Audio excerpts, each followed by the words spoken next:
We are in Albany, New York, at the most advanced collaborative semiconductor research facility in the world.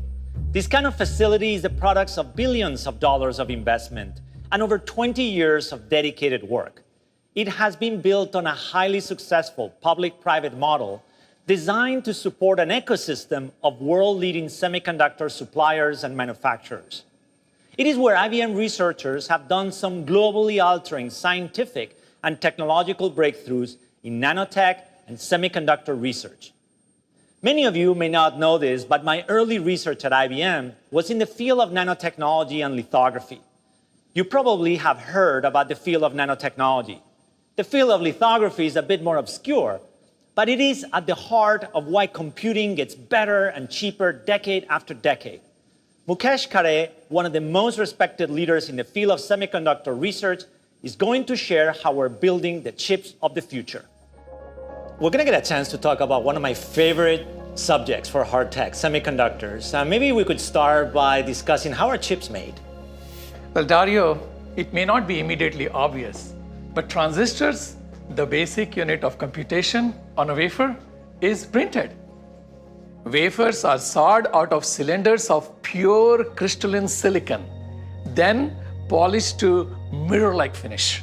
With lithography, we are able to print and ultimately etch billions of transistors onto a wafer with atomic precision. A high-energy laser fires on a microscopic droplet of molten tin and turns it into plasma, emitting extreme ultraviolet light, which then is focused into a beam. We reflect beam of a masked pattern that contains the complex design of the circuitry of the chip we want to print.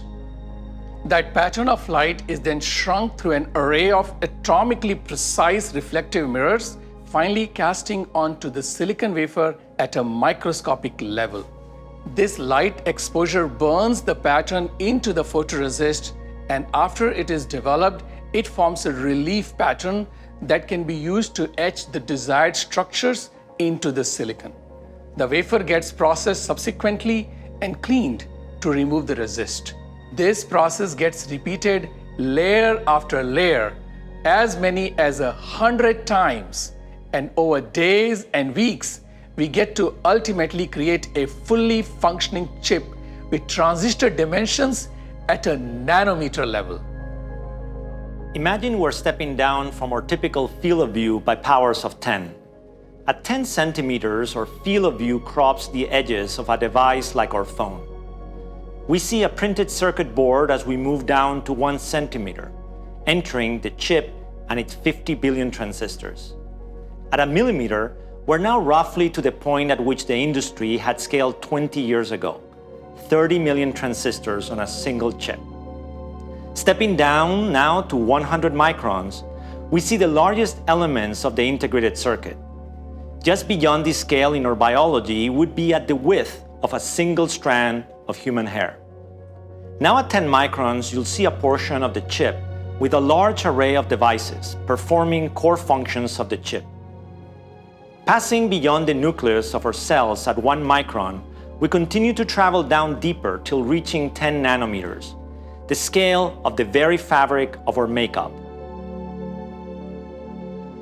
So Mukesh, there's a lot going on in this fab. Tell me about it.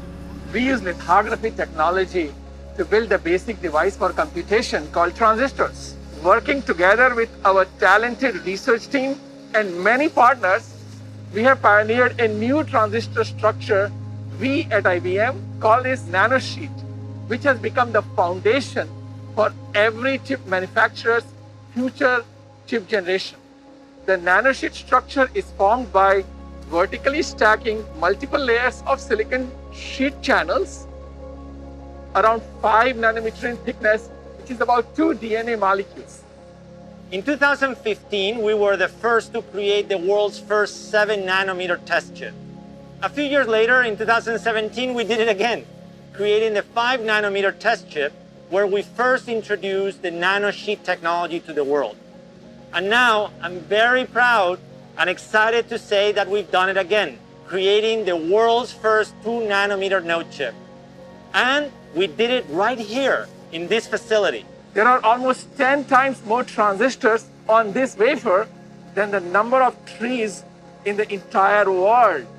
Scaling to this 2 nanometer framework will equate to 45% performance improvement over today's 7 nanometer chips using the same amount of power, or a 75% power savings at the same performance level. Extraordinary, Mukesh. It's hard to imagine that this technology could get any better, but I'm sure you guys are going to try. Yes, and we like the challenge.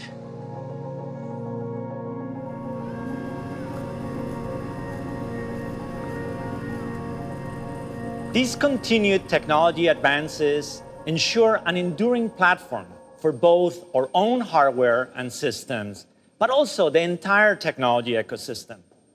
While the commercial availability of 2 nanometer processors is still several years away, the IBM Research Innovation Pipeline gets directly commercialized through our hardware platforms.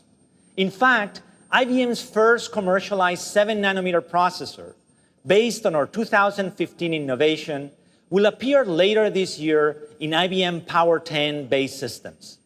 And next, we will show you how these advancements are bolstering the capabilities of our System Z. Our work here underscores the importance of advancing semiconductor chip design and performance across all modern computing architectures. And investing in these innovations is also critical for our partners, such as Intel and Samsung. It is also vital to the secure chip supply chains of industry, from IT to car makers, and to the success and security of our nations. Our 2 nanometer breakthrough will create advanced nodes that give hardware designers a more powerful canvas to create specialized tech. 2 nanometers is now the foundation for researchers to explore the future of hardware, including AI hardware, that can drive greater performance across everything we do. But we face a challenge. Today's AI is incredibly power hungry. AI's rapid progress has fueled an insatiable demand for computing power for ever larger neural network models on ever-growing data sets. We have to figure out new methods for running these large AI models on today's most advanced machines efficiently. In other words, it requires hard tech. IBM fellow Donna Dillenberger has been innovating in systems for years, and is here to tell us more about what makes System Z such an amazing machine. Hey Donna, how are you? Good to see you. Hi, Dario. So you're a world-class systems researcher. So tell us, what makes IBM Z, these systems, so special? Z is known for its speed and its scalability. The Z15 was built with 9.4 billion transistors. With that type of power, we can run OpenShift workloads at 4.7x higher performance, 4.4x lower latency, with 34% less cost. It also runs 1 trillion transactions a day. It does that with half the energy that other servers require. It's the greenest server on the planet. It also has the highest availability. Z stands for zero downtime. There are clients that have never had an unplanned outage in years.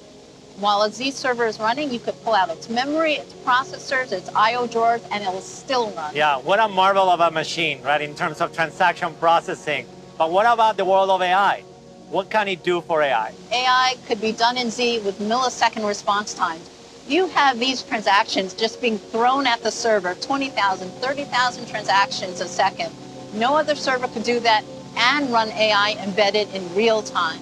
Wow, Dana, the green transactional power of Z combined with AI and security makes it like a marvel of engineering. So I want to thank you, Donna, for the amazing work that you do and that the team does to make the best computer systems in the world. Thank you and see you soon. Thanks, Dario. The progress being made to advance the performance of classical computing is truly amazing. The 2 nanometer node chip we explore represents the absolute cutting edge of computing technology and proves that the power of bits continues to be remarkable. The way we are pushing computing to excel in AI workloads will allow pervasive and interconnected intelligent systems to provide extraordinary value. And these advancements are not just science for science sake, but for real business outcomes.